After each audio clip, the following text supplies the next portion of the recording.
So semi-Pelagianism does distinguish between nature and grace, but what it essentially is characterized by is nature is sufficient for the first moment of salvation apart from divine grace and aid. And this is actually very historically important, um, because during the 5th, 6th century, semi-Pelagianism was condemned at the Synod of Orange. I believe it's in 529.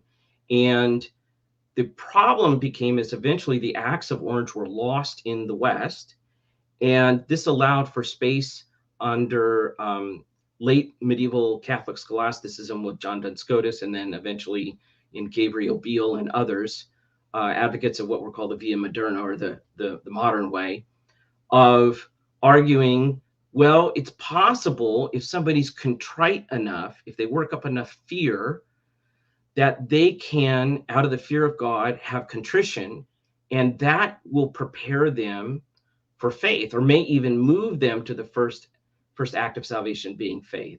And this was actually important because this is exactly what Luther struggled with. It wasn't necessarily the only Catholic view, but the loss of the Acts of Orange allowed for that view in certain people, most notoriously in Gabriel Biel, to arise. And it wasn't prominent in places like Italy or Spain, but it was very prominent, that teaching, in Germany, in the particular order that Luther was a member of. So semi-Pelagianism is important to understand here. Basically, it's the idea that you can't of your own natural power move yourself to faith or prepare yourself for faith apart from grace.